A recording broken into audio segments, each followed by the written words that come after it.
출애굽기 3장 9절에서 12절 하나님의 말씀 같이 봉독하도록 하죠.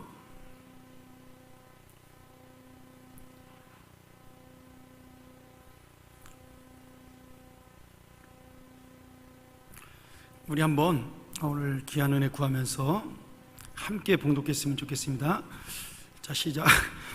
이제 이스라엘 자손의 부르짖음이 내게 달하고 애굽 사람이 그들을 괴롭게 하는 학대도 내가 보았으니 이제 내가 너를 바로에게 보내어 너로 내 백성 이스라엘 자손을 애굽에서 인도하여 내게 하리라. 모세가 하나님께 고하되 내가 누구간데 바로에게 가며 이스라엘 자손을 애굽에서 인도하여 내리이까. 하나님이 가라사대 내가 정녕 너와 함께 있으리라. 내가 백성을 애굽에서 인도하여 낸 후에 너희가 이 산에서 하나님을 섬기리니 이것이 내가 너를 보낸 증거니라. 아멘. 할렐루야. 반갑습니다. 이 자리에서 이렇게 마주 뵙게 되어서 너무나도 감사하고 또 기쁨이 됩니다. 먼저 시작하기 전에 영상 하나 보고 시작하도록 하겠습니다. 준비되어 있습니까?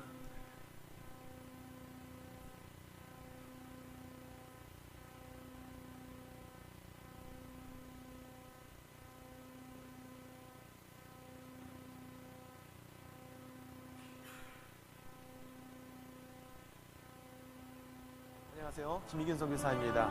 제가 가게 될 선교지는 바누아투라는 곳입니다. 이 바누아투는 남태평양에 위치해 있는 섬나라입니다.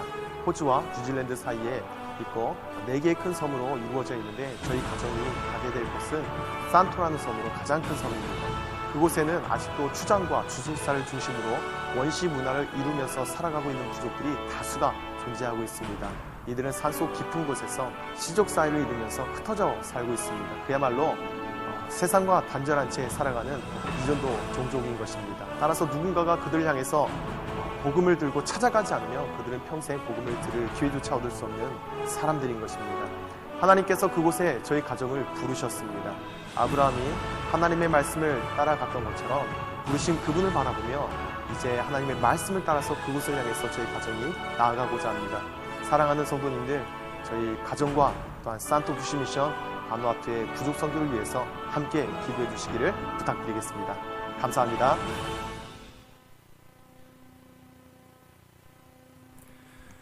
평안교회는 제 인생에 있어서 매우 특별한 교회입니다. 20대를 이곳에서 제가 보냈고요. 그리고 이곳에서 첫 사역을 시작했습니다. 그리고 이곳에서 배우자를 만나서 이 자리에서 결혼까지 했습니다. 또한 성도님들께서 늘 잊지 않으시고 연락 주시고 평안교회를 떠난 지 8년이 지난 지금까지도 응원해 주시고 기도해 주심에 너무나도 감사드립니다.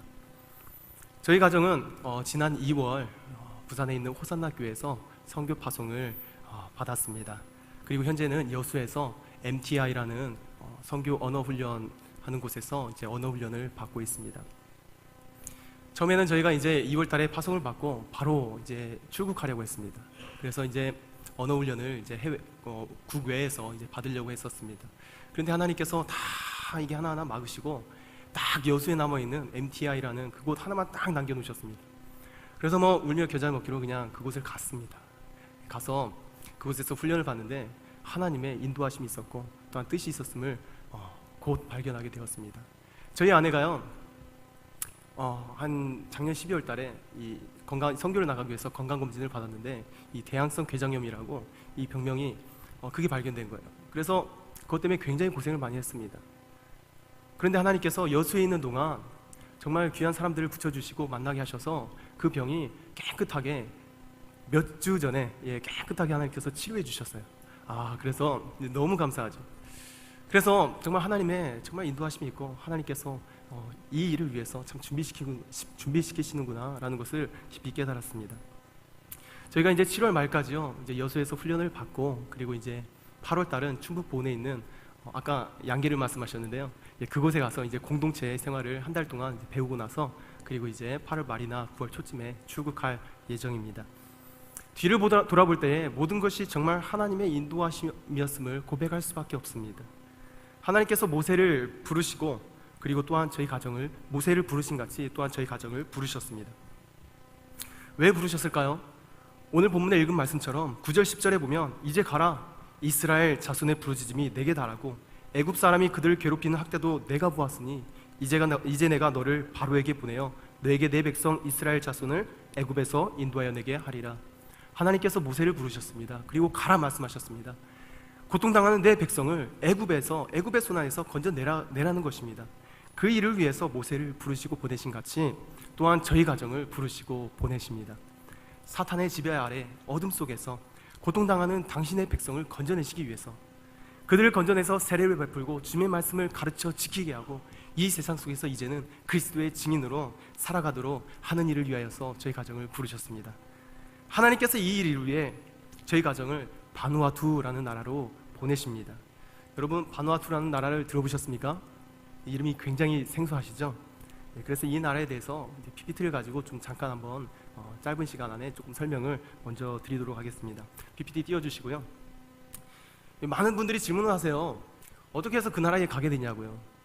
이제 저희 가정이요, 부산으로 이제 내려가지 않았습니까? 부산으로 내려가서 다시 이제 원점에서 처음부터 이제 하나님 어디로 가야 될까요? 선교지를 위해서 기도할 때에 하나님께서 만나게 하셨던 분이 이 바누아투 선교사였습니다.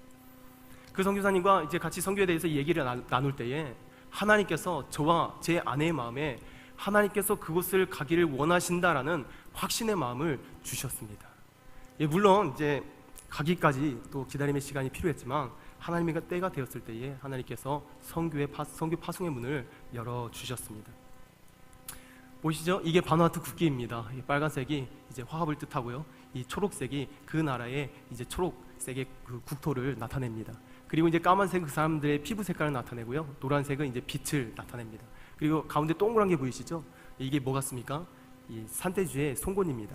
그래서 주장들이 이 산돼지의 송곳니를 차고 다니는데 힘과 번영의 상징이죠. 그리고 그 안에 이파리가 있는데 이것은 평화를 상징합니다. 제가 선교를 준비하던 어느 날 갑자기 머리를 스치고, 과거의 일이 머리를 스치고 지나갔습니다. 뭐 했는가 하면 제가 여기서 이제 중고등부 전도사로 사역을 했을 때 그때 설교를 준비하던 시간이었습니다. 제목이 행복의 파랑새를 찾아서였고 본문은 요한복음 4장 사마리아 여인에 대한 것이었습니다. 아직도 기억이 생생해요. 설교를 준비하면서 예화를 찾기 위해 이제 세상에서 가장 행복한 나라가 어디인가를 인터넷으로 검색했습니다. 어디였을까요? 예, 그렇죠. 바누아투였습니다. 방글라데시와 그리고 다른 하나가 바누아투였습니다. 그때 처음으로 이 바누아투라는 나라를 접하게 되었습니다. 실제로 바누아투는요 2006년도에 세계에서 행복지수 1위로 선정된 바 있습니다. 그런데 제가 그 생소하던 그 바누아투를 찾아보면서 이렇게 속삭인 게 갑자기 기억이 나는 거예요. 하나님, 이 나라 한번 가보고 싶은데 아마도 갈 일이 없겠죠 하고 잊어버렸습니다. 그런데 9년이 지난 지금 하나님께서 저를 선교로 그 나라에 보내시고 계십니다. 정말 생각지도 못했던 일입니다. 하나님은요 우리의 작은 속삭임조차 듣고 계시는 분이심을 믿습니다. PPT 넘겨주시겠습니까? 설명을 드리겠습니다. 보이시죠? 호주와 뉴질랜드 사이에 위치해 있고요. 12개의 큰 섬과 70개의 작은 섬으로 이루어져 있습니다. 이 면적을 다 합친 게 우리나라의 한 면적의 8분의 1 정도 됩니다. 굉장히 작죠? 그리고 이제 기후는 열대성 고온 다습으로 더울 때는 이제 습도가 100%까지 올라간다고 합니다. 그리고 이제 불의 고리에 있어서 이제 간혹 지진이 있고요. 그리고 이게 이 태풍이 이제 발생하는 지역이기도 합니다. 이 옆에 이제 그림이 조금 희미하긴 한데 이제 최북단에 위치해 있는 가장 큰 섬이 저희가 가게 될 이제 산토 섬이라는 곳입니다. 넘겨주시겠습니까? 사람들은요 이렇게 생겼습니다. 이제 피부가 검고요. 이제 곱슬머리에 이렇게 생겼습니다. 인구수는 27만입니다. 제가 지금 여수에 살고 있는데요. 여수시가 그 정도 인구 규모가 되거든요. 딱 여수시 인구 규모 정도입니다. 그리고 이제 바누아투인들이 대부분이고 언어가 이제 비슬라머라는 이제 언어를 사용하고 있습니다. 이것은 이제 식민지 시절에 영어와 그 나라 토종 언어가 이 믹스된 언어입니다. 이게 비슬라머고 이제 세컨 랭귀지가 잉글리시와 그리고 프랑스어를 사용하고 있습니다. 넘겨주십시오. 자, 경제를 보면요 1인당 GDP가 2,600달러입니다. 우리나라 GDP가 얼마쯤 될까요? 1인당 GDP가요? 한 2만 9천쯤 되죠? 예, 우리나라의 한 10분의 1 정도 이제 되는 규모이고요. 남반구에서는 세 번째로 가난한 나라이기도 합니다. 예, 그리고 이제 주 수입이 이제 뭐 관광이나 자작 농업입니다. 소규모의 이제 농업을 하고 있고요. 수출품도 대부분이 이제 농산품입니다. 그래서 가면요, 이 공산품이 굉장히 비싸요. 왜냐하면 호주나 뉴질랜드 다 수입하기 때문이죠. 그리고 옆에 보이는 그 음식처럼 보이는 게 있죠. 그게 이제 타로나 양 같은 얌 이런 거를 주식으로 이제 사용하고 있습니다. 자, 넘겨주시죠. 이 종교를 보면요, 이 바누아투가 1906년에서 1980년대까지 잉글랜드와 프랑스의 식민지였습니다. 그래서 그 식민지의 영향으로 기독교 인구 비율이 굉장히 높습니다. 그런데 우리가 기독교라고 할 때에 우리는 주로 개신교를 생각하는 경우가 많습니다. 하지만 세계 종교에서 이 통계를 낼 때 기독교 하면은 이 카톨릭이나 성공회나 기타 심지어는 이제 이단까지도 다 포함된 수치로 이제 통계를 냅니다. 그래서 이제 기독교 인구 비율이 높은데 세밀하게 나눠보면 이렇습니다. 장로교가 한 거의 30%가 되고요. 그리고 이제 성공회, 그리고 제7일 안식교 이단이죠. 하나님의 정교회도 있고, 그 다음에 가톨릭도 있고, 이글레시아라고 이제 필리핀에서 만연해 있는 그 이단 종교입니다. 그리고 전통 신앙이 있고 기타 신앙들이 있습니다. 이렇게 이제 수치로 나타내 볼 수 있는데요. 지금도 산속에 가보면 이제 자기들의 토테미즘 신앙을 가지고 살아가는 부족들이 다수가 산속에 존재하고 있습니다. 그거는 수치로 어떻게 나타낼 수가 없습니다. 왜냐하면 파악조차 할 수가 없기 때문입니다. 그래서 제가 이제 그 나라로 가게 됩니다. 넘겨주시죠. 네, 정치를 보면은 바누아투 공화국입니다. 우리나라가 대통령 중심제인데 여기는 의원 내각제, 영국과 같은 것이죠. 예, 바누아투의 대통령입니다. 넘겨주시죠. 여기가 이제 산토 섬입니다. 저희가 가게 될 섬입니다. 이렇게 초록색으로 보이시죠? 정글로 뒤덮여 있습니다. 그리고 이 산 속에는 원주민들이 다수가 존재합니다. 그런데 문제는 정부조차 산속 어디에 또 얼만큼의 원주민들이 존재하는지 파악조차 하지를 못한다는 것입니다. 밑에서는 올라가는 이들이 없고 위에서는 내려오는 사람이 없다 보니까 산속에 있는 부족들은 그저 수십 년 동안, 수백 년 동안 잊혀진 존재들이 되어버렸습니다. 그러다가 이제 9년 전에 뉴질랜드에서 한 선교사님이 바누아투에 파송받게 되었습니다. 우연한 기회로 이제 산을 오르게 되었는데요. 그때 이제 외부와 단절된 채 살아가는 이 부족들을 발견하게 된 것입니다. 그들은요, 추상과 이제 주술사를 중심으로 씨족 중심의 원시적인 사회를 이루고 있었습니다. 지금 21세기를 살아가는 이 문화와는 정말 너무나도 판이하게 다른, 상상조차 할 수 없는 그런 문화를 가지고 살아가고 있었습니다. 그때부터 산을 누비기 시작했고요. 바누아투의 이 부시 미션은 그렇게 시작되게 되었습니다. 넘겨주시죠. 산토 부시 미션에 대해서 이제 잠깐 설명하면요, 이 2년제 선교 학교가 있습니다. 2년 동안 이제 현지인들을 대상으로 이제 현지 선교사를 양성을 합니다. 그런 다음에 이제 선교 현장에 이제 파송을 합니다. 그래서 이제 차로 한 4-5시간 이렇게 가서 그 다음부터 이제 걸어서 올라갑니다. 걸어서 하루 내지 이틀 동안 이제 산을 걸어가지고 그 부족들을 향해서 이제 보내는 거예요. 처음에는 그 부족들이 너무나도 배타적이기 때문에 자신들만의 또 신앙이 있기 때문에 복음을 가지고 이렇게 접촉을 할 수가 없습니다. 그래서 이제 물탱크나 이 학교, 그래서 유치원이나 초등학교 이런 툴을 가지고 이제 그들과 접촉을 시도합니다. 그래서 이제 그렇게 접촉을 하다가 하나님께서 문을 여시는 때가 있습니다. 그러면 그때 이제 교회를 세우는 것입니다. 그렇게 해서 이제 현지 선교사들이 그곳에서 일하고 있습니다. 그런데 이제 워낙 힘들다 보니까 현지 선교사들 중에서 이탈하는 사람들이 있습니다. 그래서 이들의 이제 케어를 위해서 1년에 한 4번 정도 이제 컨퍼런스를 열어서 그들을 이제 불러 모으고 거기서 이제 회복의 시간을 갖고 다시 이제 뭐 교육용품이나 그리고 구급용품 등을 주어서 이제 다시 산으로 올려보냅니다. 그래서 이 교육용품이나 이 구급용품이 굉장히 많이 필요합니다. 그래서 이제 올려보내서 이제 사역을 하게 하는데 이제 거기서 너무나도 외롭고 고독하다 보니까 이탈하는 경우가 많아요. 그래서 이제 제가 가서 계속 올라다니면서 이 현지 선교사들을 케어하는 사역을 하려고 합니다. 현재 한 40명 정도 지금 올라가 있습니다. 그리고 이제 선교 농장이 있습니다. 그래서 선교 훈련을 같이 하면서 기술을 가르칩니다. 이 목공과 목축과 농업을 가르쳐서 스스로 이제 산에 올라가서 집을 짓고 그리고 목축과 농업을 통해서 스스로 이제 생활할 수 있도록 이러한 기술들을 지금 가르치고 있고 그 안에 공동체 생활을 또한 하고 있습니다. 그리고 선교 동역자들과 함께 그리고 이 산토 부시 미션을 같이 하고 있습니다. 지금 이제 부시 미션 시작한 이래로 이 80여 개의 마을을 발견했고요. 그리고 그 12개를 이걸 지역권으로 묶어가지고 그곳에 이제 물탱크, 그리고 학교, 그리고 보건소, 교회를 세워가고 있습니다. 세워진 곳도 있고 아직 접촉하는 단계에 있는 곳도 있습니다. 그리고 지금도 계속해서 새로운 부족을 찾기 위해서 이제 산을 오르고 있습니다.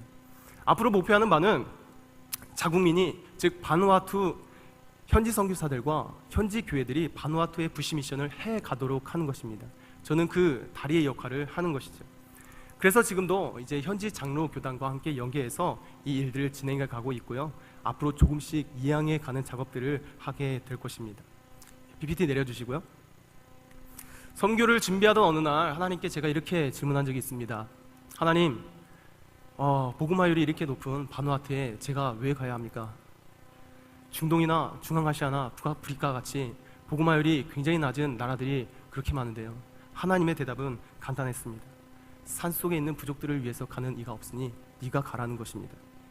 그때 깨달은 것은요, 선교의 전략적 차원에서는 이제 부족 선교가 아니라 도시 선교로, 그리고 무슬림과 유럽 선교로 향해야 한다고 말하지만 하나님의 선교는 다르다라는 것입니다.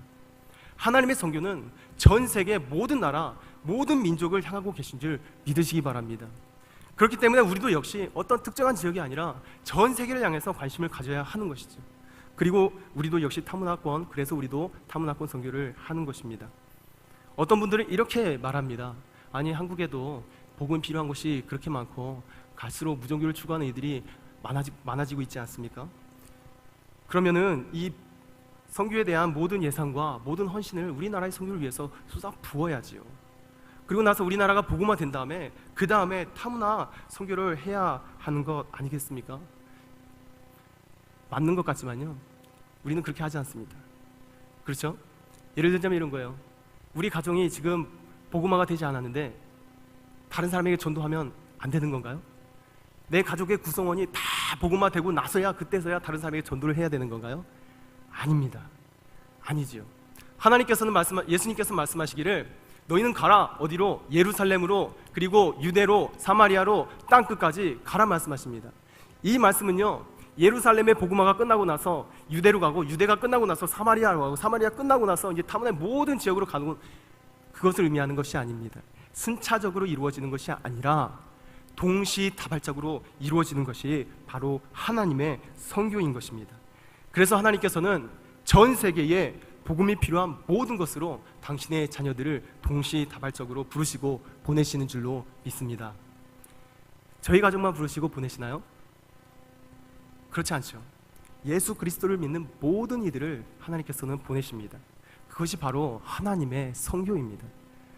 선교를 영어로 미션이라고 합니다. 많이 들어보셨죠? 미션의 의미는 어떤 역할을 수행해야 하는 임무나 혹은 사명입니다. 그리고 이 미션의 어원은 라틴어 미토에서 파생되었습니다. 이 미토의 뜻이 뭐냐면 보내다라는 뜻입니다. 그러니까 선교 미션은 어떤 사명을 위해서 보내는 것을 말합니다. 하나님께서는 이스라엘의 구원을 위해서 모세를 부르시고 애굽으로 보내셨습니다. 또 하나님께서는 그 나라를 구원하시기 위하여서 사사들을 보내셨고 수많은 선지자들을 부르시고 보내셨습니다. 그리고 하나님께서는 인류의 구원을 위해서 이 땅에 독생자 예수 그리스도를 보내셨습니다. 그리고 예수님은 이제 우리를 세상으로 보내십니다. 마태복음 28장 19절 20절에 보면 이렇게 말씀하고 계시죠. 그러므로 너희는 가서, 예수님께서 우리를 향해서 가라 이렇게 말씀하십니다. 가라 말씀하십니다. 무엇을 위해서요? 사명을 위해서. 어떤 사명인가 하면 모든 민족을 제자로 삼아 아버지와 아들과 성령의 이름으로 세례를 베풀고 내가 너희에게 분부한 모든 것을 가르쳐 지키게 하는 사명. 그 사명을 위해서 우리를 부르시고 보내십니다. 예수님은 우리들을 당신의 자녀로 불러주셨습니다. 그리고 하나도 예외 없이 믿는 모든 자들을 향해서 가라 그렇게 말씀하십니다. 무엇을 위해서요? 다시 말하면 선교적인 사명을 위해서요. 그게 바로 미션인 것입니다. 따라서 선교는 예수 그리스도를 믿는 모든 이들이 감당해야 할 당연한 의무인 것입니다. 가는 선교사가 있고 보내는 선교사가 있다고 그러죠. 맞는 말입니다. 하지만 나는 보내는 선교사로만 머물러 있겠습니다 하는 것은 선교를 잘못 이해하고 있는 것입니다. 예수님은 모두를 향해서 가라고 말씀하셨지 머물러 있으라 그렇게 하지 않으셨습니다. 교회 역할도 그러지 않습니까? 하나님의 말씀을 가르쳐서 교회에만 머물러 있게 하는 것이 아닙니다. 이 세상으로 내보내서 세상 속에서 빛과 소금으로서 그리스도의 증인의 역할을 감당하게 하는 것이지요. 따라서 우리는요, 모두가 보내는 선교사님과 동시에 가는 선교사가 되어야 하는 것입니다. 각 가정으로, 그리고 학교로, 직장으로, 타 문화권으로 복음이 필요한 모든 것으로 우리는 가야 하는 것입니다. 그리고 그곳에서 그리스도의 증인으로서의 역할을 감당해야 하는 것입니다. 그것이 바로 우리의 사명이고 또한 선교인 것입니다. 그러나 이제 오늘날 시대에 보면 우리 안에서 선교적인 사명이 사라져가고 있는 것이 아닌가 하는 염려가 되기도 합니다. 현재 한국 선교사 2만 5천 명이 타 문화권으로 나가 있습니다. 하지만 이제 선교를 지원하는 젊은이들이 갈수록 줄어가고 있는 추세입니다. 또한 조금씩 증가했던 이 선교 파송이요, 올해 들어서 이제 평행을 이루었습니다. 그래서 한 선교학자는 이렇게 보고하고 있습니다. 이제 한국의 선교가 쇠락의 길로 접어들었고, 이런 추세라면 2025년에는 더 이상 선교사를 파송하지 않는 나라가 될 것이다 라고 전망하고 있습니다. 뿐만 아닙니다. 각 그리스도인들 안에도 이 선교적인 사명이 사라져가고 있습니다.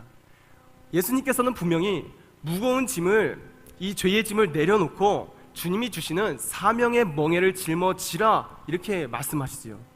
하지만 많은 그리스도인들이 죄의 짐을 주님 앞에 나와서 내려놓습니다. 그리고 그냥 그 상태로만 머물러 있는 거예요. 그 상태로만 머물러 있기를 원하는 그리스도인들이 갈수록 늘어나고 있습니다. 반대로 이 사명의 멍에를 메고, 주님이 주시는 사명의 멍에를 메고 세상 속으로 나아가기를 원하는 그리스도인들은 갈수록 줄어들고 있습니다. 신앙이 개인주의화 되어감에 따라서 편리주의적인 신앙을 추구하는 것이죠. 그래서 여러분, 대형교회로 몰리는 것 아니겠습니까? 대형교회가요, 참 편하게 신앙생활하기는 너무 좋습니다. 숨기가 너무 좋아요. 누가 하나 터치하지 않습니다. 그냥 교회만 왔다 하기에 너무나도 좋은 곳이죠. 하지만 진정한 그리스도인들은요, 평안을 누릴지언정 편안한 신앙을 추구해서는 안 되는 것입니다. 우리의 신앙이 편리주의에 젖어들어서 어떠한 선교적인 사명도 жил머지기를 싫어한다면 우리의 신앙은 고착화되어 버리고 우리의 심령은 메말라 버릴 것입니다. 선교적 사명이 우리 안에서, 교회 안에서 사라진다면 교회가 더 이상 존재할 이유가 사라지는 것입니다. 유럽의 교회 같이 쇠락하게 되겠지요. 우리는 이 문제를요, 심사숙고하면서 기도하면서 대안을 찾아야 할 것입니다. 지금의 이 시대에 이 평안교회가 주님이 주시는 선교적인 사명을 짊어지고 앞서 나가는 그런 교회가 되기를 간절히 소망합니다. 그렇다면 우리가 이제 이 선교적인 사명을 짊어지고 나아가고자 할 때 거쳐야 하는 과정이 있습니다. 그것은 무엇인가 하면 하나님께서 부르시고 우리는 그 부르심에 반응을 해야 한다는 것입니다. 그리고 우리가 부르심에 반응할 때에 우리가 인지해야 할 중요한 사항이 있습니다. 하나님께서 모세를 부르시며 모세에게 사명을 부여하셨습니다. 너는 가라, 바로에게 가서 내 백성을 애굽의 손에서 건져내라. 그때 모세의 반응이 무엇이었습니까? 여러분도 잘 아시다시피 Who am I? 이렇게 대답했습니다. 내가 누구간데 그에게 가겠습니까? 여러분, 이게 무슨 의미입니까? 예전에 이집트 왕자였을 때라면 모르지만 지금은 아니라는 거예요. 자신은 그저 40년간 장인 이드로의 가축만을 돌본 목축업자일 뿐이라는 것입니다. 이제는 나이도 들어서 힘도 없고 예전에 애굽에서 배웠던 모든 지식을 다 잊어버렸고 자신은 그저 쓸모없는 사람이기 때문에 그 일에 적합하지 않다라는 것입니다. 우리도 종종 이런 질문을 하지 않습니까?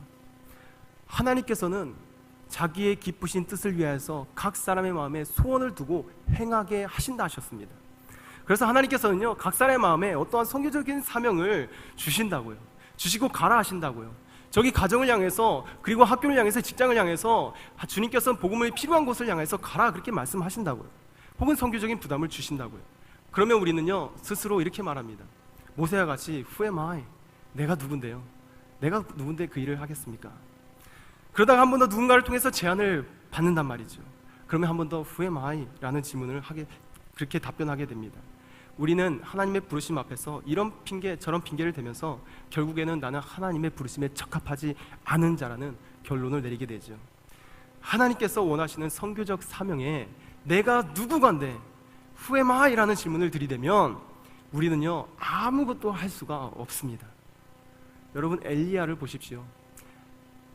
엘리야가 바알의 선지자들과의 대결에서 승리하고 다 잡아 죽이지 않습니까? 그리고 3년 6개월간의 가뭄이 그치고 비가 내리게 합니다. 하지만 곧 이은 이세벨의 협박에 이 엘리야가 어떻게 합니까? 도망합니다. 도망하고서 로뎀나무 아래서 죽기를 간구합니다. 그러면서 하는 말이 무엇인가 하면 나는 내 조상들보다 낫지 못하나이다. 나는 내 조상들보다 낫지 못하나이다. 스스로 후에마이라는 그런 질문을 던지고 있는 거예요. 하나님이 엘리야에게 너는 조상들보다 못한 존재야 라고 말한 적이 없습니다. 하지만 스스로 내가 누구간데 라는 그런 질문을 던지면서 나는 조상들보다 못한 존재야. 쓸모없는 존재야. 죽어도 좋은 존재야. 그러면서 그렇게 여기면서 열등감과 두려움 속에서 결국 아무것도 하지 못하게 된 것이죠. 저도 역시 마찬가지입니다. 여러분이 보시기에 저는 믿을 만한 사람입니까? 대답이 없으시군요. 예, 저도 마찬가지로 저 스스로를 믿지 못합니다. 그만큼 저는 연약한 존재입니다. 저도 간혹 이런 질문이요, 모세가 했던 질문이 내 마음을 사로잡곤 했습니다. 내가 그곳에 가서 도대체 뭘 할 수 있을까? 잘할 줄 아는 게 별로 없는데, 나는 너무나도 연약한데, 이러면서 내가 누구간데 라는 그런 질문을 끊임없이 던지는 거죠. 그러면은 낙심이 되고 두려운 거예요. 하나님을 바라봐야 할 그 시선이 반대로 향해서 내 자신을 바라보며 하나님을 의심하고 있는 것이지요. 하나님께서는 이러한 모습을 불신앙으로 여기십니다. 여러분, 폭풍 속에서 베드로가 우리를 걸어오시는 예수님을 보았을 때 그의 반응은 어떠했습니까? 예, 담대함과 확신 속에서 그는 무리를 걸었습니다. 하지만 이내 밀려오는 파도를 보았을 때에 그의 시선이 예수님이 아니라 주변의 환경과 자신의 연약함을 바라볼 때에 그는 두려움 속에서 물속으로 빠져갔습니다. 예수님께서 그를 건져주시면서 하시는 말씀이 무엇입니까? 믿음이 적은 자여 왜 의심하였느냐? 주님은요, 하나님을 바라보며 나아가는 믿음이 아니라 자신을 바라보고 낙심하고 두려워하면서 주저앉아 버리는 그 모습을 불신앙으로 여기십니다. 그렇다면 이 모세의 내가 누구간데 후에마이라는 그 반응에 하나님께서는 뭐라고 답하셨을까요? 오늘 말씀에 보니까 하나님께서는 이렇게 답변하십니다. 내가 너와 함께 있을 것이다. 내가 너와 함께 있을 것이다. 여러분, 대화가 좀 이상하지 않습니까? 모세가요, 내가 누구간데 그 일을 합니까? 이렇게 주님 앞에 물었다고요. 그러면 대답이 어떻게 나와야 됩니까? 그래, 너는 이 일을 위해서 내가 오래전부터 선택한 나의 택함받은 특별한 자이다. 이렇게 말해야 맞는 것 아니겠습니까? 그런데 주님께서 하나님의 답변은 무엇이었습니까? 내가 너와 함께 있을 것이다 였습니다. 여러분, 간혹 하나님은 이렇게 예측 불가한 그런 답변을 하셔서 굉장히 당혹스럽게 만들곤 하시죠. 니고데모가 예수님을 찾아와가지고 당신은 정말 하나님께로부터 온 자인 줄 내가 선생인 줄 아나이다 했는데 예수님께서 대뜸 뭐라고 말씀하십니까? 네가 거듭나지 않으면 하나님의 나라를 볼 수 없다 이렇게 말씀하셔서 당혹스럽게 하시잖아요. 우리도 간혹 그런 경험들이 있죠. 하지만 하나님은요, 결코 우리에게 허튼 소리를 하지 않으십니다. 그 사람에게 필요한 말씀을 하시는 것이죠. 그렇다면 하나님은 왜 모세의 내가 누구간데 라는 그 질문에 내가 너와 함께 하겠다라고 답변하셨을까요? 그것은요, 모세가 자신의 연약함의 존재를 바라보면서 내가 누구간데 라고 물어보지만 하나님은 모세 네가 누구인가는 그렇게 중요하지 않다라는 것입니다. 네가 왕자든지 목축업자든지 나이가 들어서 약하든지 젊어서 강하든지 지식이 많든지 적든지 부자든지 가난하든지 그건 나에게 중요한 것이 아니라는 거예요. 하지만 우리는 어떻습니까? 자꾸만 그런 것들을 잡으려고 하죠. 하나님께서 중요하게 여기지 않는 것들을 우리는 자꾸만 잡으려고 합니다. 나는 부족한데, 나는 연약한데, 나는 가진 게 없는데 이런 것들을 바라본다는 것이죠. 하지만 하나님은요, 그러한 요건들을 중요하게 여기지 않으십니다. 그렇다면 하나님께 있어서는 뭐가 중요한가? 하나님에게는 내가 너와 함께 하느냐 그렇지 않느냐 하는 것이 중요하게 여기시는 것입니다. 모세를 부르실 때의 모습을 여러분 기억하십니까? 하나님께서 어디서 모세를 부르셨습니까? 어디서 부르셨습니까? 예, 떨기나무, 부시나무, 이 떨기나무에서 모세를 부르셨습니다. 여러분, 이 떨기나무는요, 시나이 광에서 매우 흔한 것입니다. 흔할 뿐만 아니라 쓸모가 없습니다. 땔감으로도 쓰지 못하는 나무입니다. 하지만 하나님은 왜 하필 이런 나무에서 모세를 부르셨을까? 백향목같이 화려한 나무에서 불렀다면 정말 폼나지 않았겠습니까? 혹은 엘리야에게 말씀하실 때처럼 어떤 강한 바람 속에서, 지진 속에서 부르셨다면 더욱 위험 있어 보이지 않았겠습니까? 하지만 하나님은요, 흔하디 흔한 이 쓸모없는 떨기나무에서 모세를 부르셨습니다. 왜요? 모세가 이 목축업을 하면서 이 광야를 돌아다니면서 그 나무를 분명히 보았을 것입니다. 보면서 모세는 스스로 무슨 생각을 했겠습니까? 나도 저 나무처럼 참 쓸모없는 인생이로구나 라는 생각을 했을지도 모릅니다. 왜요? 한때는 이름날리던 왕자였지만 이제는 도망자의 신세로 장인의 가축이나 돌보면서 늙어가는 존재가 되어버렸기 때문이지요. 하지만 하나님께서는요, 이 쓸모없는 나무에 임하셨습니다. 하나님께서 그 나무와 함께 하실 때에 어떤 일이 벌어졌습니까? 그 쓸모없던 나무가 거룩한 나무가 되었습니다. 이스라엘의 위대한 지도자 모세를 부르는 나무로 귀하게 쓰임받았습니다. 언제요? 하나님께서 그 나무 가운데 함께 하실 때에. 어쩌면 하나님께서는요, 스스로를 쓸모없는 떨기나무처럼 여기는 그 모세에게 하나님이 함께 하심의 중요성을 일깨워 주고 싶으셨을 것입니다. 그것을 인지하고 모세가 주님의 부르심에 응답하기를 원하셨을 것입니다. 그러면서 주님께서는 내가 너와 함께 하겠다라는 약속의 말씀을 주시는 것이지요. 그것은 모세, 네가 떨기나무 같을지라도 내가 너와 함께 한다면 너를 불렀던 그 거룩한 떨기나무처럼 귀하게 사용될 것이다 라는 의미인 것입니다. 어떻게요? 하나님께서 그 모든 연약함을 덮어서 하나님께서 하실 것이기 때문입니다. 예수님께서도요, 우리를 보내시면서 네 혼자 한번 가봐라 하고 뒤에서 팔짱 끼고 계시는 게 아니죠. 예수님께서 우리를 보내시면서 가라 하시면서 하시는 말씀이 무엇입니까? 똑같습니다. 모세에게 말씀하신 것처럼 내가 세상 끝날까지 너희와 항상 함께 있을 것이다 라고 약속의 말씀을 주시는 것입니다. 이게 무슨 의미입니까? 예수님이 주시는 선교적인 사명을 짊어지고 그 멍에를 짊어지고 세상으로 나아갈 때에 약속의 말씀처럼 함께 하실 것이라는 것입니다. 모세와 함께 하셨던 것처럼, 여호수아와 함께 하셨던 것처럼, 기도원과 함께 하셨던 것처럼 내가 너와 함께 할 것이라는 것입니다. 앞서 행하시며 우리를 통해서 하나님께서 이루시며 그리고 그 떨기나무와 같이 귀하게 사용할 것이라는 의미입니다. 여러분, 제가 이것을 깨달았을 때요, 저는 내가 무엇을 할 수 있을까? 내가 누구간데? Who am I? 라는 질문을 던져버렸습니다. 그리고 대신에 내가 너와 함께 하겠다 하시는 그 주님의 약속의 말씀을 붙잡고 부르심에 반응하기로 결단했습니다. 여러분, 하나님을 바라보는 그 시선이 반대로 내 연약하고 보잘것없는 그런 자신의 모습으로 향하지 않도록 여러분 기도해 주시기를 바랍니다. 던져버린 내가 누구간데 내가 뭘 할 수 있을까라는 질문을 엘리야처럼 다시 주워들고 두려움과 절망 속에서 헤매지 않도록 여러분 기도해 주시기를 바랍니다. 또한 뿐만 아니라 하나님께서 떨기나무 가운데 임하셨던 것처럼 여러분, 떨기나무가 부시입니다. 영어로 부시인데 이 떨기나무 가운데 불로 임했을 때에 그 나무가 거룩한 나무가 된 것처럼, 제가 산토 부시 미션이지 않습니까? 산토의 그 정글 속에 있는 부시 피플을, 부시맨들을 향해서 가지 않습니까?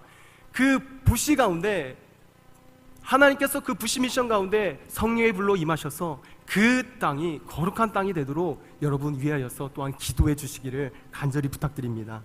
모든 성도님들 역시 내가 너와 함께 하겠다 하시는 그 약속의 말씀을 붙잡고 부르신 그곳에서 또한 힘있게 선교적 사명을 감당하시기를 주님의 이름으로 축원드립니다.